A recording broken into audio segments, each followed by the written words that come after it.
With more than 2 million downloads, this is your number one source for true crime coverage in America. This is Murder in the Morning with Tony Bruschi and Stacey Cole. From the Hit Killers Podcast, Murder in the Morning. Diddy. Everybody's talking about Diddy. Take that, take that, take that. Sean Diddy Combs appealing federal judge ruling to keep him in custody without bail following his not guilty plea to very serious charges, including racketeering, conspiracy, and sex trafficking. The appeal is going to be presented before the U.S. District Judge in New York. Actually, that having taken place, by the time you hear this, I'm going to guess that the answer is no, because usually when the feds come in and they're going to take you down the way they did with him on Monday night, I'm going to guess no. The indictment accuses Combs, 54, of orchestrating a criminal enterprise through his business dealings that involves serious crimes such as sex trafficking, forced labor, and obstruction of justice. U.S. Magistrate Judge Robyn Tarnofsky ruled that Combs should remain in custody while awaiting trial, which carries a possibility of a life sentence if convicted. Prosecutors vehemently oppose releasing Combs, arguing that he poses a significant risk of danger to the community. They cited concerns over his attempt to tamper with witnesses, as well as an alleged cache of weapons found in his bedroom. They emphasized that Combs has access to substantial financial resources, making him a potential flight risk. In an effort to secure his release, Combs' defense team has submitted a new bail proposal that includes a $50 million bond, co-signed by Combs, his mom, and several other family members. Hey, Mom, can I ask a favor? Mommy, I need you to sign my bond for $50 million. I was sex trafficking again. You know about sex trafficking. We talked about that. The proposal also suggests home detention with restrictions on female visitors who are not family members or the mothers of his children. Well, that narrows it down. The defense argues that these measures would mitigate any potential risks. Would it? Because I don't know. I don't know that there's any length that Diddy would not go to pursue his carnal desires, including family members or mothers of his children. Yeah. Although the thing is, the one of the big mothers of his children is dead for a while, and kind of died under weird circumstances several years ago. And that is a whole other question unto itself. I think there's a lot of questions going on here. We've said this before, we are at the tip of the iceberg. We have no idea what's under the surface. Just 1,000 bottles of baby oil and lubricant. I read that and I literally put my phone down, like I was reading it on my phone, and I slammed my phone down like, okay, I have seen enough. Maybe it was during COVID and he was afraid that they were going to run out. God. Like I bought like 30 boxes of Kraft mac and cheese. He bought 1,000 bottles of baby oil. You do what you do, I guess. I mean, I use Kraft mac and cheese for sex, so, why not? I'm kidding. Who doesn't, right? Well, you got to use the instant, because otherwise it takes too long when you're in the mood and you want the mac and cheese ready to go. Tony. It's got to be really quick, like 60 seconds, and you got to be ready with that mac and cheese. Good God almighty. Oh, my God. It's foolish to plunge forward under the circumstances, Judge Tarnofsky stated during the initial hearing, indicating her concerns regarding the ongoing nature of the alleged crimes, which she noted often occur behind closed doors. If the bail appeal is denied, Combs will remain in custody. His attorney, Mark Agnifilo, told CNN that Combs will likely not appeal a plea deal or accept a plea deal. I believe he's innocent of the charges and he's going to go to trial, and I believe he's going to win, Agnifilo said. It's kind of hard when you got hard video evidence of this shit, my friend. Prosecutors painted a troubling picture of Combs during the hearing, labeling him a serial abuser and a serial obstructor. They highlighted that numerous witnesses have reported instances of violence against women, with some victims expressing fear of Combs. In a striking revelation, prosecutors noted that one witness received 128 phone contacts from Combs shortly after a sexual battery complaint was filed against him. What does that mean? She filed a complaint, and then he called her 128 times. Oh, I was thinking like contacts in your phone. Like he sent over 128 different. I'm like, well, but the story is so absurd, it would fit. Here's a bunch of 128 contacts randomly sent to you because you filed a sexual battery. God, I wasn't thinking that it was calls. Okay, I'm good. You got to read this a little less literal. Right. The investigation uncovered evidence of Combs allegedly assaulting victims by choking, hitting, kicking, and dragging victims. And there's video of that as well. Assistant U.S. Attorney Emily Johnson told the court the charges against Combs also include disturbing allegations of drug-fueled parties where the victims were coerced into sex acts. You know, what we've been speculating on here, these freak-off parties, all this stuff that we've been talking about now for about half a year, it's all come to light. Basically, everything that was speculated on is what he's been charged on. Mm-hmm. Everything. And it's an ongoing investigation as well. So expect more because, yeah, there's so many other tendrils to this. There's going to be more charges against him and likely other people. The federal indictment references a 2016 surveillance video that reportedly shows Combs engaging in violent behavior towards a woman, further complicating his legal situation. That was the Cassie Ventura tape that we all saw. This is not the case about one victim. There are multiple victims. Johnson emphasized countering Nifilo's claims that the case centers on one single individual.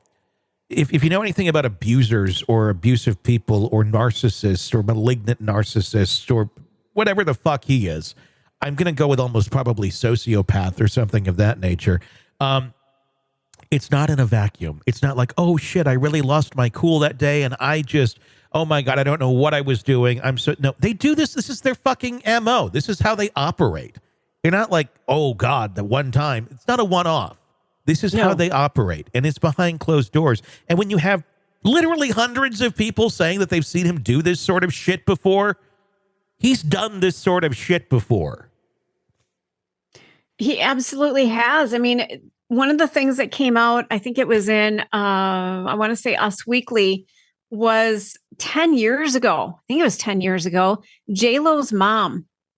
J-Lo was on Wendy Williams' show, and they were talking about, would you ever get back together with Puffy or whatever? Yeah. And J-Lo's mom is in the audience and just loses her shit. No Puffy, no Puffy. I mean, like, no. People have had ideas about this guy for decades.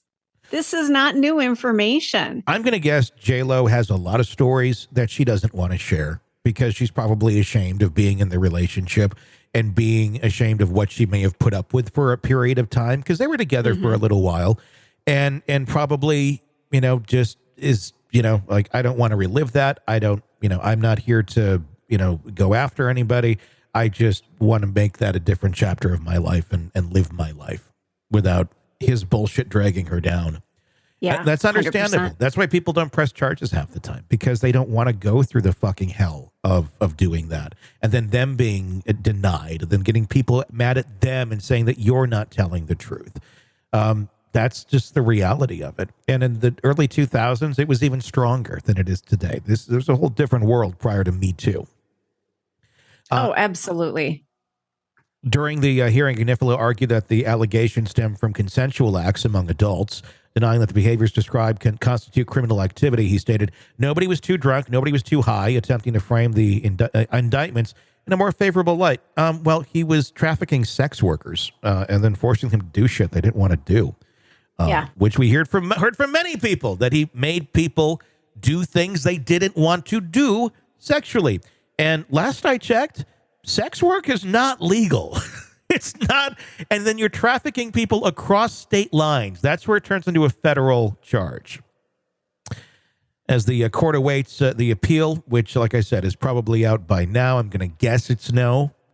I'll be shocked if it is a yes. Combs' legal team insists that he's not a flight risk and has taken steps to comply with the investigation. Agnifilo noted that Combs has surrendered his passport and reported all domestic travel since becoming involved in the case. Well, that's lovely, but it's not to stop him from getting on a private jet to fly somewhere far away and get onto an airport where he can simply walk away and not have the passport with him. So, sounds lovely. Not really. It's a piece of paper, technically, and if he's not going through customs and he's not going through all that shit, he's just flying out, he's got the money to do it, he could easily go disappear tomorrow and never be heard from again. Well, I wasn't joking yesterday when I said, he could join Donna Adelson with, and head over to Vietnam and live out the rest of his life. Exactly. Although I could see him basically setting up shop over in some other country and starting all over again and doing the same shit. So, well, I don't think he will, because I think he would get busted there pretty quickly. Faster. I just think he'd go into seclusion, probably get plastic surgery, change his name, change his face, and live a very, very different life, because I think that's probably his only out right now, to not spend the rest of his lives behind bars. I'm going to guess Monday afternoon when he was sitting in the park in New York City, he was sitting there realizing these are my last moments of freedom. I haven't seen that picture. I need to go find it. You've referenced it twice. It must have been very telling. He's just sitting in the park amongst a lot of people, which was kind of interesting, and nobody seemed to be bothering him. But like some photographers caught it. And it was actually an area of the park I was just in a few weeks ago. It's a real nice, big open area, hills, beautiful, kind of overlooking the city, into the city. And it's just a real peaceful area.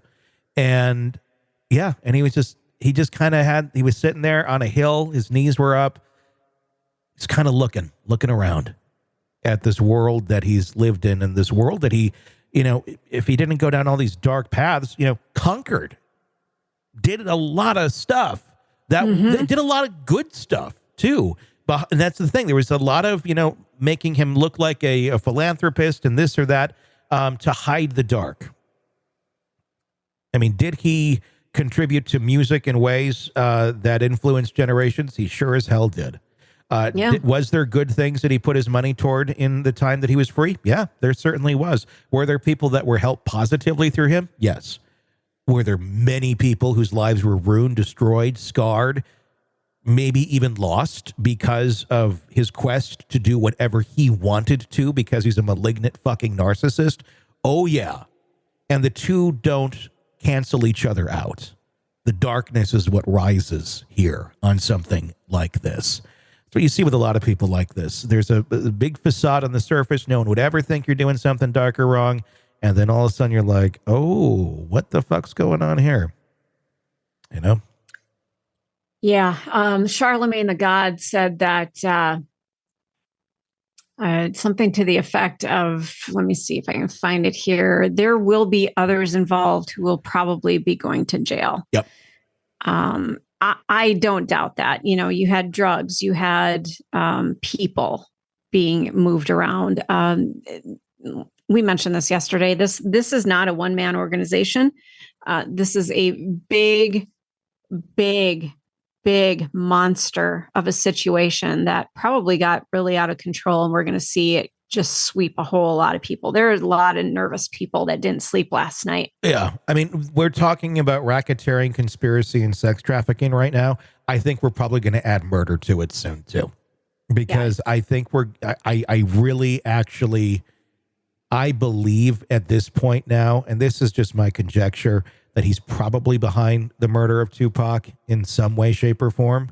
I believe he may even be behind the murder of Biggie, and God knows who else.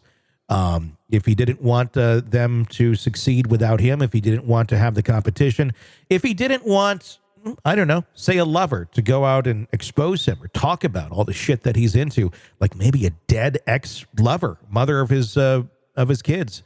Mm-hmm. I think there's a lot of things that need to be seriously investigated and looked at, because at the end of the day, my conjecture is that it's going to point to Diddy. You're in the thick of a true crime saga, every detail sinking in, and then, wham, a commercial about something you couldn't care less about. It's like being served a microwaved dinner at a 5-star restaurant. But it doesn't have to be this way. Go for True Crime Today Premium Plus on Apple Podcasts. With True Crime Today Premium Plus, you get uninterrupted, ad-free episodes, extended interviews that dig even deeper into the muck, and early access so you can brag to your friends.